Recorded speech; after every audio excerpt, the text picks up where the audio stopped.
Welcome to LSC. It's Sports Time. I'm your host, Bob Hintz. Today I have with me Paul London, former athlete over at Bethel High School. Welcome. Thank you very much. Glad to have you. And I had your brother in, which was kind of neat. Mike, and then you're the youngest, and you have another brother that's in between the two of you. Yes, sir. But your dad was in Air Force, retired at Langley, so you basically grew up here on the peninsula. Yes, sir. So growing up, played rec ball. Whereabouts you played rec ball? Northampton Little League. And what were the sports you were playing? Baseball and football. Okay. Now, some of your coaches, some of your teammates that you had back then?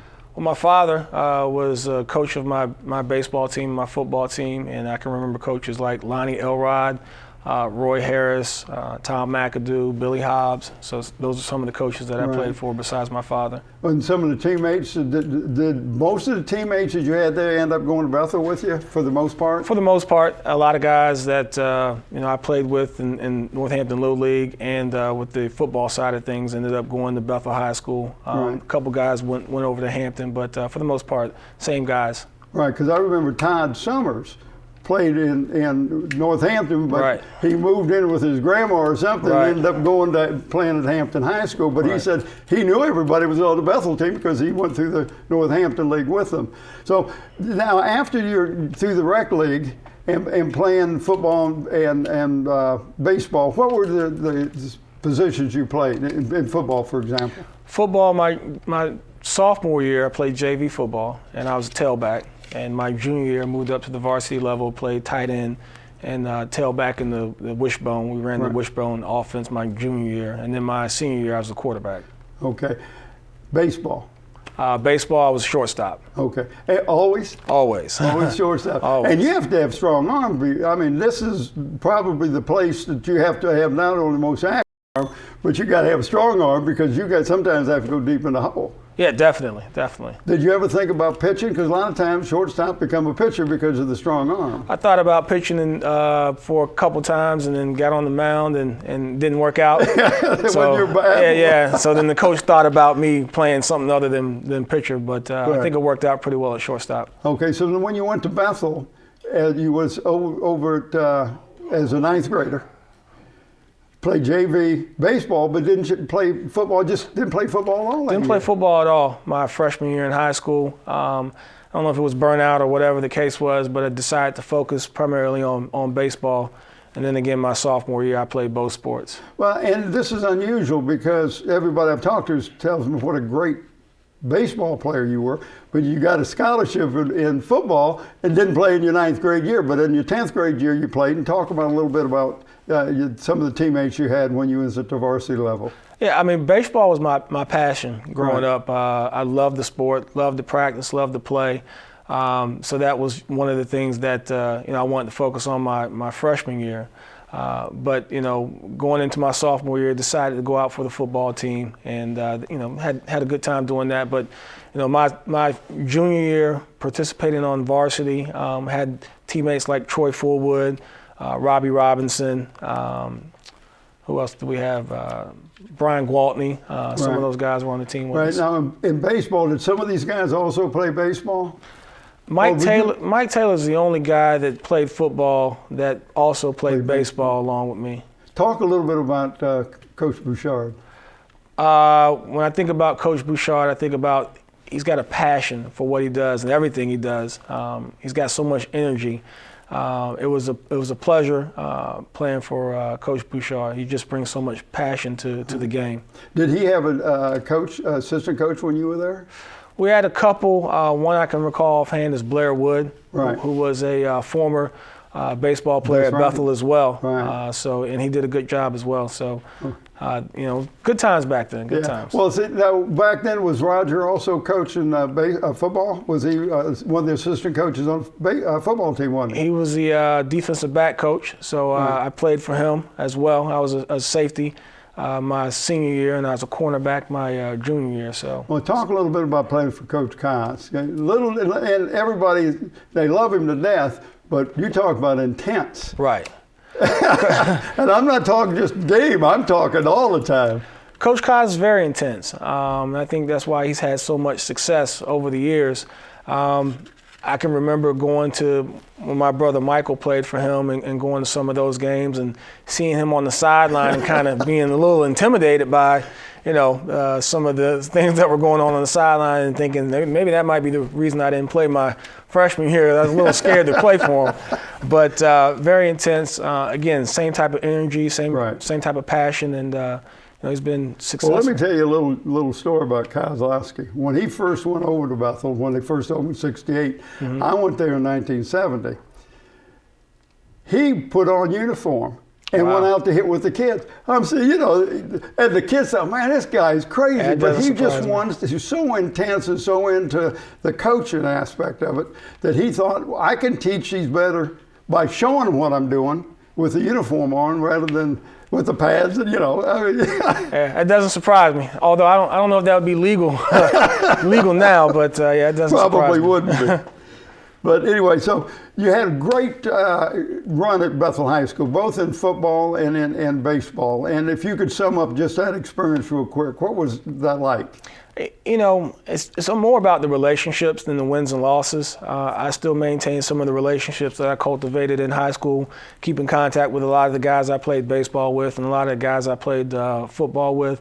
And so I think more than anything, that's what I remember the most is some of the relationships and some of the times that I had with my friends. And people don't understand that in sports, you develop a camaraderie there that develops into a friendship that goes on forever. Right, lifetime friendship. Lifetime, right.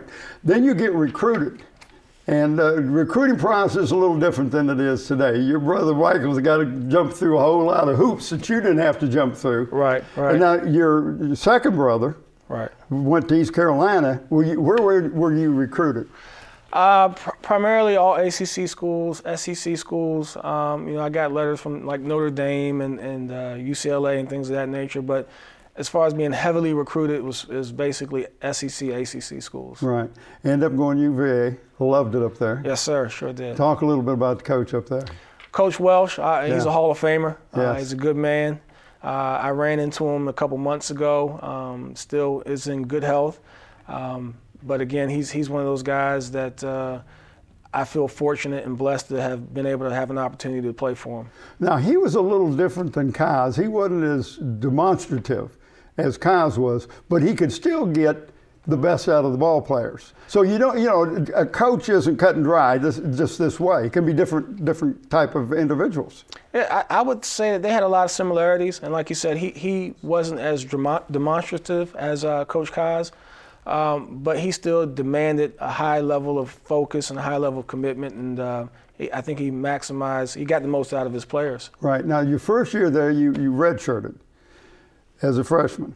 Did you even think, okay, maybe I could play a little baseball too? Well, going into it, before I got to the University of Virginia, I had ideas and aspirations of playing both baseball and football, but once I arrived on grounds, I saw the time commitment that it took to be proficient in just playing football. Right. And it's a year-round sport. So during the season, obviously you're playing, but in the off season you're training and you got spring practice and. Which would have been right in the middle of baseball. Right. So it's pretty difficult. I have a lot of respect for the guys that can get that done. Right. To me, it's a tough thing to do one sport with the energy and the commitment to do two sports is really tough. Some people can do that. Right. Then after you redshirt, then you became were you a starter right away? Started my sophomore year. That year we were second on the team in interceptions. We went to the CarQuest Bowl, played Boston College in the CarQuest Bowl, and then unfortunately going into the spring of my sophomore year, hurt my knee and missed most of my junior season. Okay, talk a little bit about going to a bowl game. This is something that, you hope you get to a school, at least you get to go to a bowl game. So what was that experience like? It's always good to be successful enough to have an opportunity to go play. I guess that would be, postseason. Right. Get a chance to go play in a bowl game and be able to travel and play teams that you wouldn't necessarily have an opportunity to play during the course of the year. Right, not on your normal schedule. Right. So that evidently was a great experience. Whereabouts was it played? The CarQuest Bowl was in Miami. Okay. Played at it's old Joe Robbie Stadium. I forget, they changed stadium names so much now. I don't know what they call that stadium anymore. We won't even go there. But now you graduate, you get a degree in psychology, and but you have some aspirations, maybe prolonging your athletic career. Right. Talk a little bit about that. Unfortunately, I re-injured my knee. We played Georgia in the Peach Bowl my senior year. Re-injured my knee. Had an opportunity to maybe sign a free agent contract or at least go to camp, and just when we have pro day in Charlottesville, didn't have an opportunity to work out because I wasn't healthy enough. So wasn't picked up by any team. So I just decided to go back to school and continue my education. All right, now your knee would have, at this day and age, would they have been able to fix it quickly, more so than what they did back then? Well, the decision I made when I was a sophomore, I originally hurt my knee, tore my PCL, had some meniscus damage and some cartilage damage, but was given the choice to either rehab and try to be back for the next season or go ahead and get surgery and definitely miss that following season. And I chose to try to rehab it and get it stronger for the next year. And unfortunately, that didn't work out. But I'm sure now with today's technology, they can. I mean, they can go in there and not leave a scar, no nothing. Boom, they can fix it right up. So then you go back, you get your degree, and then you say, okay, I'm not going to play any ball any further than what I've gone. So you go back and get your master's degree in education. Yes, sir. And why from psychology to education? Is that you thought this would help you because you wanted to coach, you wanted to teach? What was the thinking? I had aspirations of coaching, and I thought that maybe getting that teaching degree would help me fulfill those goals that I had, and fortunately I was put into a position where I could achieve those goals. Right. So before we talk about your coaching, because you did do some coaching up in Richmond, how competitive was it growing up with Michael and what's your other brother's name? Gary. Gary and you. I mean, it's like 2 years and 2 years, whatever, but there had to be a lot of competitive juices flowing. Yeah, very competitive. Fortunately enough for me, I'm 10 years younger than Gary, who's a couple years younger than Michael.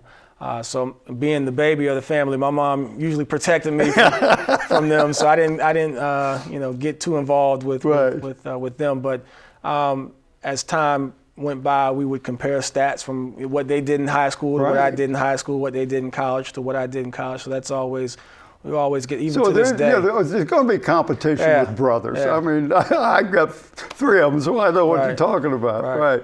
All right, so you get your degree and you go to Richmond for what school? Tucker? Tucker High School in Henrico County. Okay, and then you coached and taught? Yeah, coached for 3 years, taught for 3 years in Richmond, and then decided to pursue an opportunity in North Carolina and left the teaching profession. So you went down to North Carolina and you were doing things there, and it was okay. Right. Then your dad runs into your old coach from Little League. Yeah, one of my old coaches, Billy Hobbs, who was at the time was a general manager at Hampton Chevrolet, where I work now.